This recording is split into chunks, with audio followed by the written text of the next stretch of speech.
jobs. Erica Brown has more details from the White House.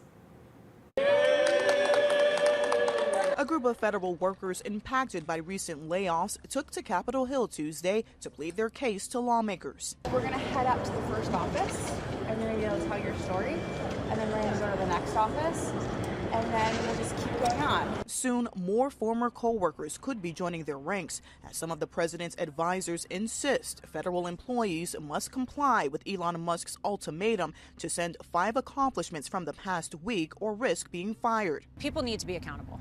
You need to be able to answer the question. If you couldn't answer it yesterday, you have till today.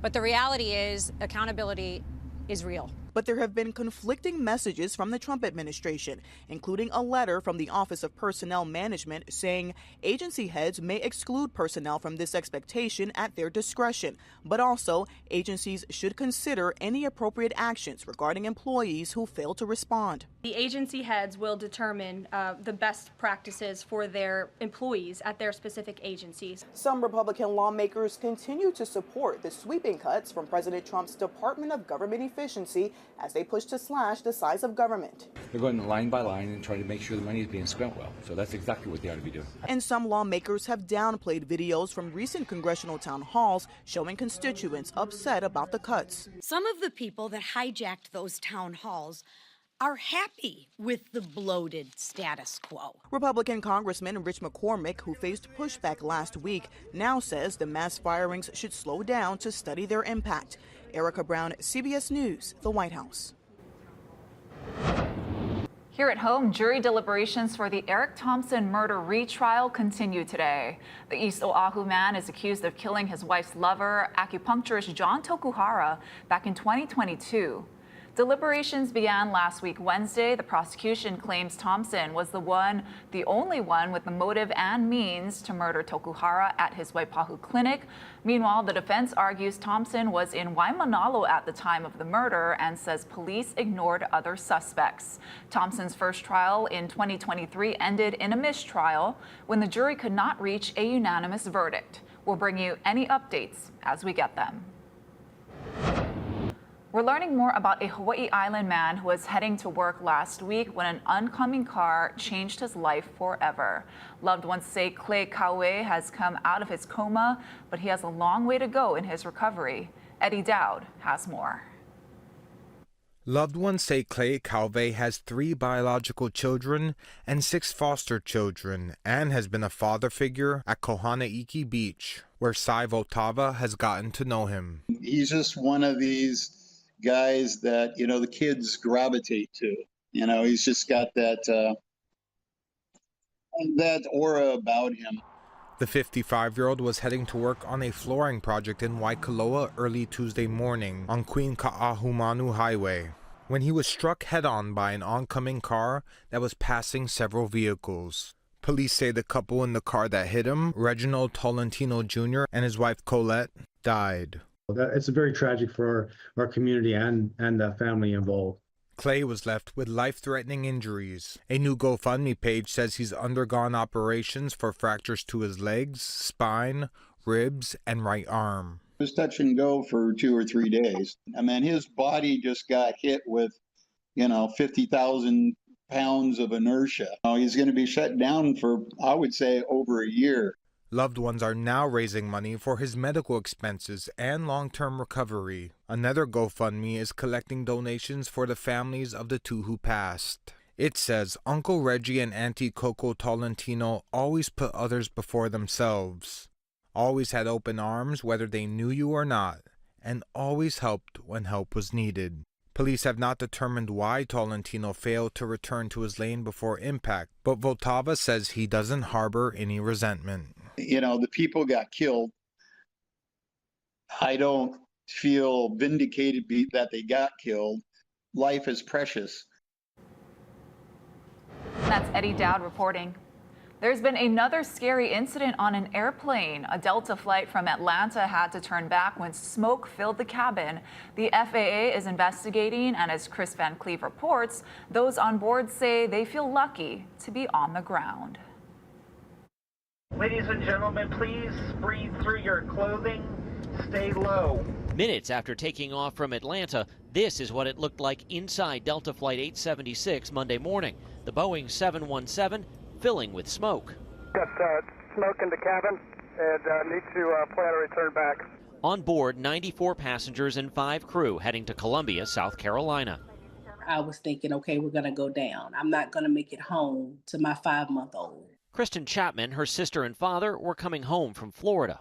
How good did it feel to get home and hug your little one? I literally got out the car and ran in, and I just picked him up and started crying and kissing him because I remember screaming, I just want to get home to my son. Need the fire trucks. They got smoke in the cabin. The pilots made an emergency landing in Atlanta just 11 minutes after taking off. The passengers evacuating on exit slides. The fact is any one particular event like this is one too many. Former NTSB chair Robert Sumwalt. Should the oxygen masks have been deployed to the cabin? Absolutely not. And that's a fallacy right there.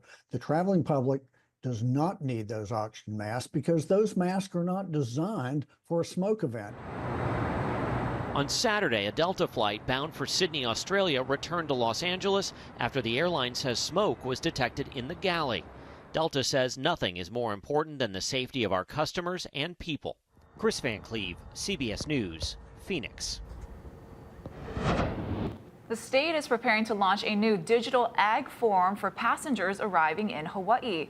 Right now, it's only available on select flights. Dylan Ancheta shows us. Aloha, thank you so much. Yes, it's a common occurrence. You're on a flight inbound for Hawaii, and the flight attendants come through the cabin and hand out these agriculture declaration forms.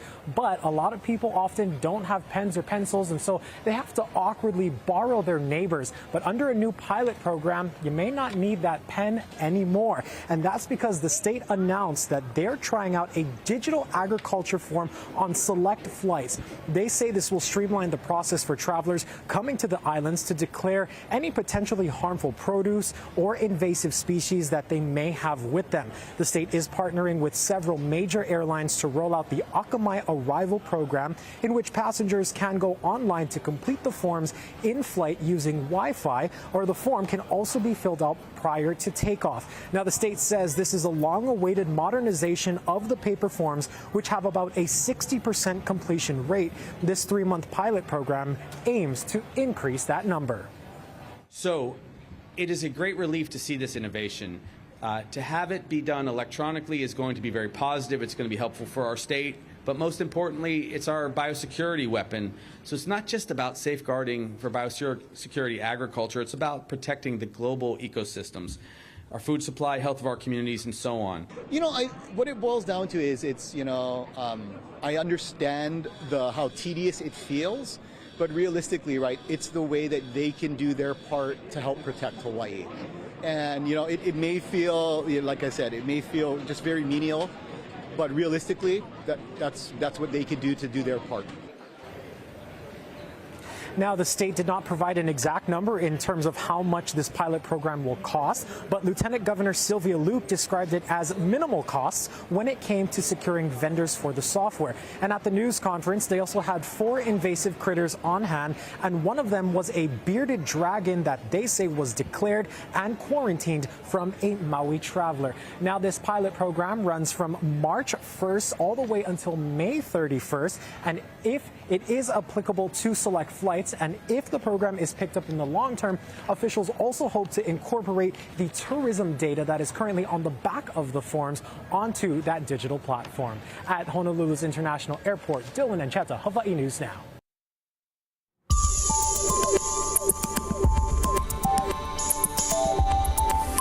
Well, thanks, Dylan. Let's take a look at our first alert VOG forecast. We've been talking about this over the past couple of days, especially with the eruption, the most recent episode of the eruption last week. We've got some VOG over Hawaii Island, and southerly winds are expected to return tomorrow, blowing all of that VOG off over across the rest of the state. So it's something that we're tracking. We could see air quality take a little bit of a dip as we're going throughout Wednesday and Thursday. The reasoning for that is because we're tracking another weak front that's off to our northwest. This is Thursday morning around 7 a.m. Sam. This weak front is going to start pulling up some moisture from the south, giving us those southerly winds, and we'll see it stay well to our north, but we could see a couple of showers. I'll break this down further in my full forecast coming up. Thank you, Drew.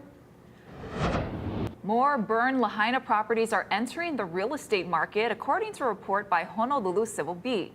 Real estate records show there were more sales in the last 7 months than in the year after the fires, with many of them priced above market value. Real estate agents told reporters that some property owners are forced to sell because they can't handle the emotional burden of rebuilding, or they simply don't have the money for the high cost of construction. Hawaii County is looking for developers to build a shelter for homeless individuals in Kailua Kona. The Kukui'ola Emergency Shelter and Assessment Center is supported by a $10 million federal grant. Phase 1 includes 16 emergency shelter units, a manager's unit, shared facilities, and a community center. 50 permanent units and a multi-family dwelling are also expected. Contractor bids are due on April 10th. Honolulu Mayor Rick Blangiardi has announced a new series of town hall meetings across Oahu. This is the third consecutive year the public will have a chance to voice concerns, ask questions, and get updates from city leaders. The first of 7 on the schedule will be held Thursday, March 27th from 7 to 9 p.m. at Kalani'anaole Beach Park in Nanakuli. You can find a list of all the dates, times, and locations posted right now on our website, hawaiinewsnow.com.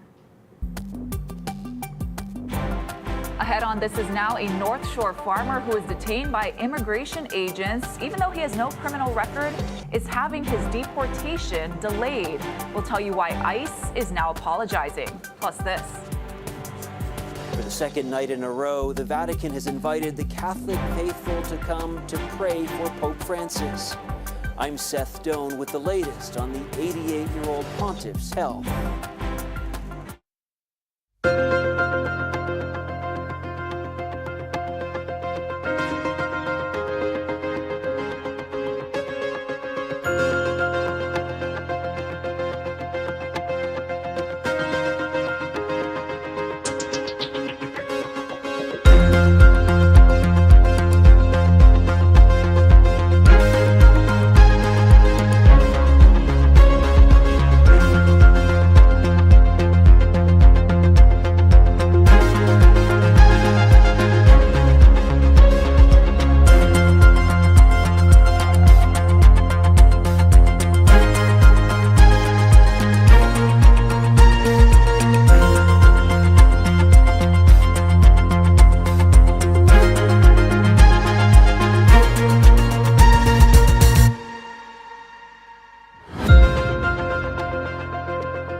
Immigration and Customs Enforcement admits it made a mistake after detaining a Laie farmer who faces deportation to China.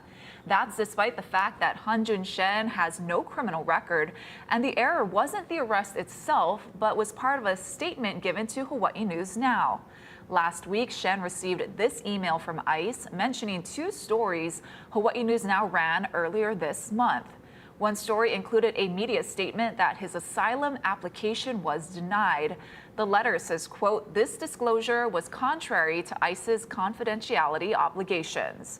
ICE is delaying your removal for 30 days, and it deeply regrets that this error occurred, end quote. Relief, because at least he got another 30 days to prepare for his case. He still is quite nervous. Shen's attorney hopes the government will release him on probation during the legal process. They'll ask to temporarily suspend the deportation order and will apply for asylum again.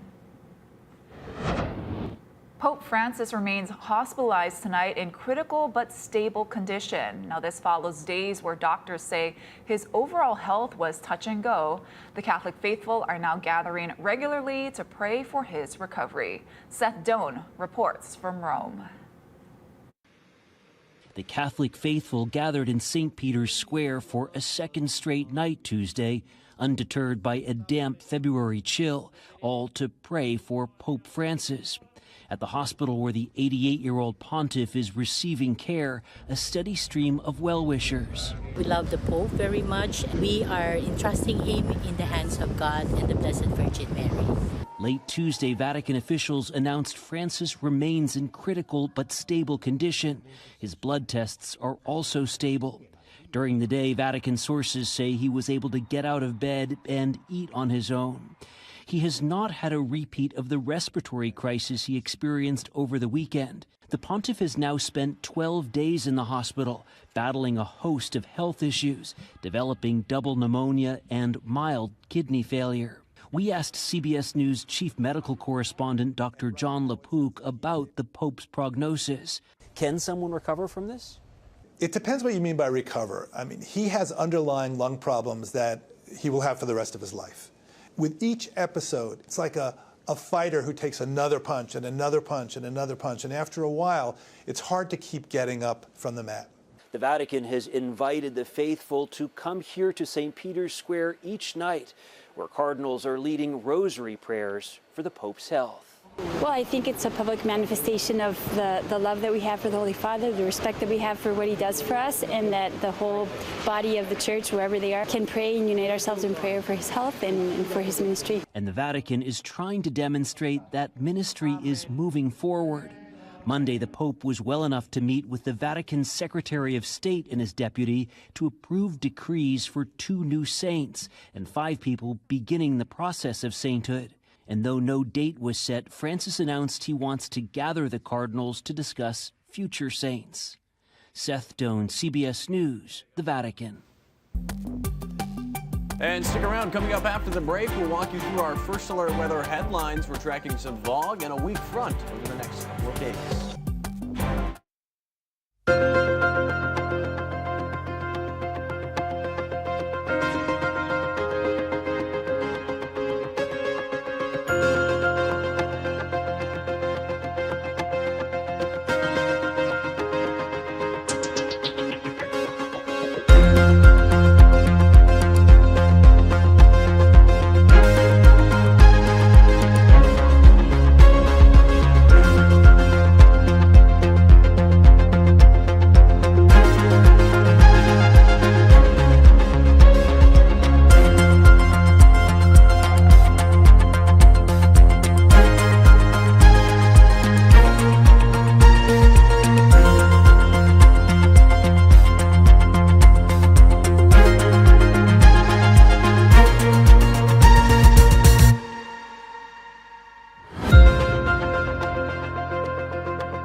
Now, First Alert Weather with Drew Davis. Well, happy Tuesday, everybody. I want to start off with our First Alert weather headlines. As always, we've got fog in the skies over the next couple of days and also a weak front that's going to move closer to us this upcoming Thursday. So in a couple of days from now, let's break down what's going on outside hour by hour. You can see outside right now, 85 degrees in town, northeasterly winds around 8 miles per hour. We're going to be getting down to the low 70s for low temperatures again tonight. But overall, it's a really nice day out there. Over the next couple of days, like I mentioned, fog is in the forecast. Let's go island by island for your Aloha Wednesday. Over on the Garden Isle, isolated showers and partly sunny conditions. A couple of showers possible, but they'll be relatively isolated and short-lived. Over here on Oahu, isolated midday showers are possible. Partly sunny, 83 in town and 83 in Kaneohe tomorrow. Maui County, mostly sunny. Some midday showers as well. Southerly winds expected across most of the state over the next couple of days. So we are going to be seeing humidity increase as we're going into Wednesday and Thursday ahead of this front. Over on Hawaii Island, foggy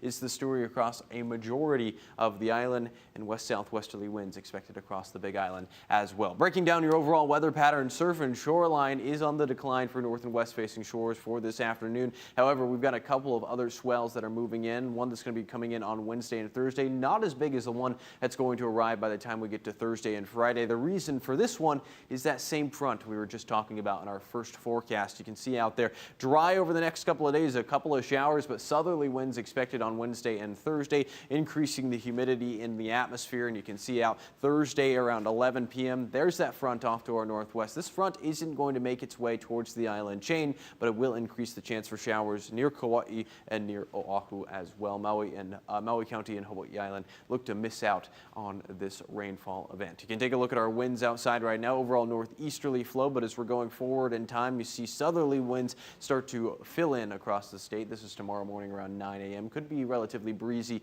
at times, between 10 to 15 miles per hour. Southwesterly winds expected by Thursday. You can see right there across the entire state. Southerly winds between 10 to 15 miles per hour. Of course, humidity is going to rise as well. Here's our First Alert 7-day forecast. Tuesday and Wednesday, really nice. A little bit foggy out there on Wednesday. Thursday, we're tracking some showers over the western half of the state, and it's going to be a little bit warm on Friday, 85 degrees for a high temperature. Ashley? Thank you, Drew. Still to come, inspiring the next generation of golfers. Casey Lund introduces us to a local program that's looking for coaches.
right, time for some good news. In China, some residents at a senior care home are falling in love with an unlikely friend. This robotic dog is programmed to deliver medicine to seniors and accompany them on walks. Many of the home's senior citizens express that the robotic dog has brought extra joy to their lives every day. Here at home, a local program is looking for volunteers to help mentor the next generation through the game of golf. And First Tee Hawaii is recruiting coaches on Oahu, Maui, and Kauai, hoping to make an impact on kids both on and off the course. Casey Lund has the details from Kapolei Golf Course. Aloha from Kapolei Golf Club, and we want to thank them for hosting us today. They're also doing a big thing for First Tee Hawaii, having the first round of coaching training here. Hold on now, fellas, before you swing. We've got my friends Orlando. I better make sure I don't get hit here. Orlando, and we've also got Ethan back here. First Tee golfers, your parents also involved in the program. I'm going to talk with them in a moment. I want to ask you your favorite course to play in Hawaii. My favorite course to play is the Dunes Golf Course, but my mom doesn't let me go there, but because she doesn't do lessons there. But Okay. but I'm still happy that I can go to the Maui Nui Golf Course because on Fridays that's where that my school, First Tee and my school do that on Fridays. Very good. Okay, Ethan, what's your favorite course to play? You're both Maui boys, right? Yes. Probably either Waiahu or Maui Ulani. Okay. I think those are really nice courses. Very good. Okay, guys, I'm going to let you take it away. I'm going to go talk to the adults over here because that's what we're here for. We're talking about the need for adult coaches, and I want to introduce Chris Noda. He's the executive director of First Tee Hawaii, and we've also got Joy Ruggiero. I want to start with you. Tell me a little bit about what's needed. There's more interest in this program, and we need more coaches. We need more coaches. We need more coaches who love kids, who love the game of golf, and who have a really, I would say, a diverse number of skills. We need coaches that are at the beginning and coaches that are advanced in their golf skill level, and who really care about sharing this game and growing this game. Very good. And Chris Noda, executive director of First Tee Hawaii. I'll step over here. What's the time commitment? What does it take to do this? And like Joy said, you don't necessarily have to be a pro at golf, but what's the commitment like? Our sessions are 1 hour per week, and we typically run for 5 weeks in a row. So just 1 hour a week is all we need if you're looking to be committed for one session. This really does develop more than just golf skills, right? Absolutely, it does. We basically give them life skills and values through our teaching and through these sessions. Very good. And, we want to thank you guys for coming out here to Kapolei. I know we have friends from Maui came all the way out here, and for good reason, because this is such an awesome program that does so much for young people in our state. And I imagine the adult volunteers get a little something out of it as well, giving back. So if you're interested, those opportunities are available at their website. We have that linked up to HawaiiNewsNow.com. Just look for this story. We'll send things back into the studio for now. Great program. Yeah, golf is such a great life skill. Oh, yes. Teaches you patience. Yes. Thanks for watching, everybody. More news first at 4 right here on K Channel.